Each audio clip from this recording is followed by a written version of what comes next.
You guys know who those two guys are? Okay, those two cool dudes. All right, here we go. So industrialization of America. Industrialization began as early as the 1800s, but industrial growth really started to pick up right after the Civil War. Machines started to take over with manufacturing supplies. Manual labor was too inefficient to keep on going. By switching to machines, America increased its production capacity drastically. This switch led to America becoming the most industrialized country in the world. These are two different machines. Alright, first we'll talk about Samuel Morse. Samuel Morse was an American painter and inventor. After being a successful artist in his middle age, he invented a form of long-distance communication that is commonly known as Morse code. Morse code would serve as an alternate form of communication until the common telegraph was developed in later years. In fact, Samuel Morse helped invent the single-wire telegraph system based on the pre-existing European methods. Samuel Morse would die of pneumonia in 1872, but his inventions would continue to revolutionize communication in America during the late 1800s. That's him, and that's the single-wire telegraph. Who would have been the president during this time? From Ohio, by the way. U.S. Grant. Grant. Yeah. Yes. As soon as I say U.S., everybody knows, right? Okay? Yeah. All right. Next guy up here, Sir Henry Bessemer. All right, Henry Bessemer. He was an inventor and engineer who developed the first process for manufacturing steel in an inexpensive way. His findings would eventually lead to the creation of the Bessemer converter. Bessemer was quite influential on the creation of many railroads during this time. In fact, this was much needed as westward expansion hastened and people found new jobs in the gold industry. Overall, Bessemer helped hasten westward expansion through Bessemer process. Yeah, and guess what is going to be needed to build the railroads, which is going to be used to move the stuff? A lot of steel, right? So this guy is pretty important because he developed a process for cheaply producing steel. Andrew Carnegie, who the next group is going to talk to us about, is going to learn this process and use it in his process of making steel. Okay? So he got a lot of his ideas from Sir Henry Bessemer.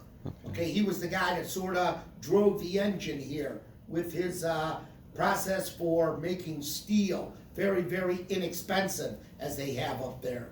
Okay, so pretty key guy here. And again, the steel is going to be used to make the tracks, and steel and oil is what's going to make America #1 by 1900. Okay, next we have Alexander G. Bell. Alexander Bell was a Scottish scientist and inventor who is best known for the creation of the first working telephone in 1876. He founded the Bell Telephone Company in 1877.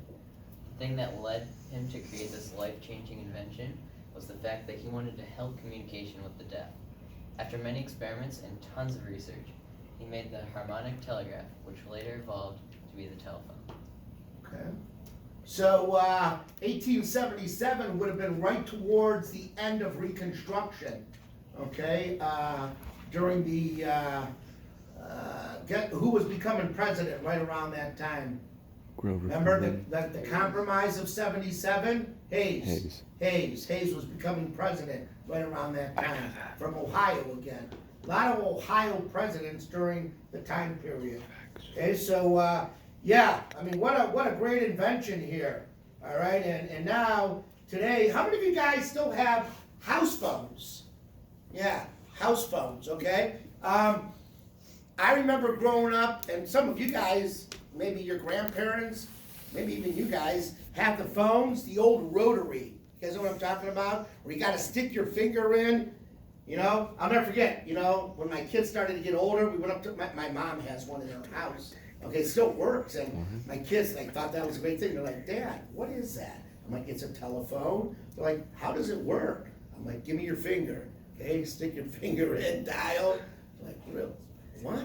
I'm like, Give me that finger, no boy. way. Does it work? I said, try. We'll try to call somebody here. Yeah, Give me that finger. it'll work. And then you got the cord. How many of you guys still have the cord? Okay, yeah, the old cord. I mean, I would try to stretch that cord about as far as you can stretch it. You know, hold on a minute.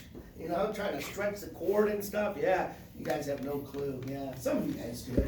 Yeah, all right, but yeah, when the phones first came out, obviously pretty primitive. A lot of the phones, now today's everything is push button, and you don't even cordless, and who even uses those kind of phones anymore? Everybody just uses their cell phone, right? I mean, cell phone, all right? So, yeah. But yeah, that's good to see that some of you guys still have house phones in the house, yeah. Because now, today, a lot of people just go by their cell phone. Yeah. All right, go ahead. Yep.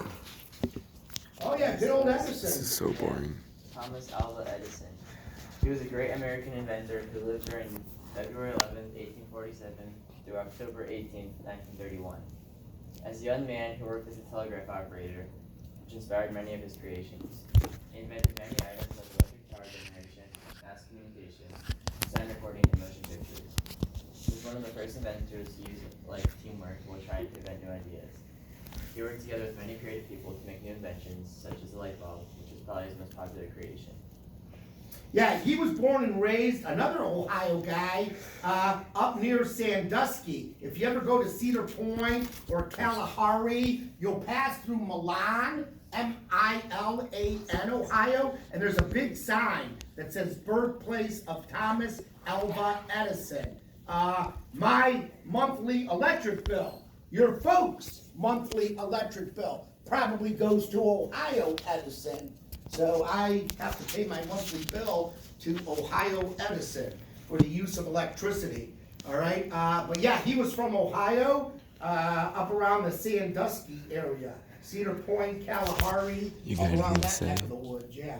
Okay, so another Ohioan here, okay, that made a key invention, right? Go ahead, yep.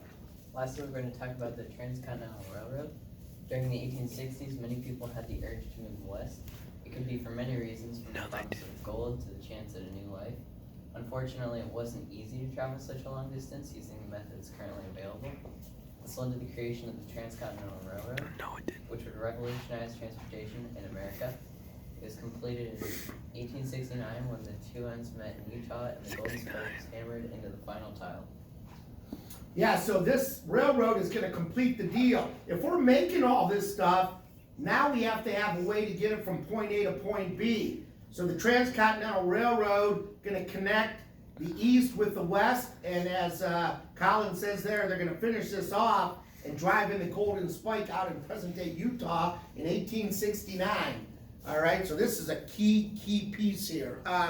Also, the immigration group, I don't want to steal any of their thunder, but they might talk a little bit more about this and what specific groups were used to sort of build this. Yeah, certain groups we sort of took advantage of, okay? We didn't add that. Put it nicely, I guess.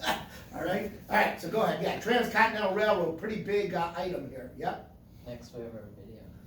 Oh, I like videos. Wow, okay, all right, let's see. Look at that guy.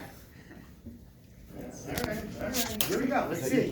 Let's see So what we boring. have here. Yeah. Okay, let's see if it's too loud, I might have to go turn it up. I don't know, we'll see.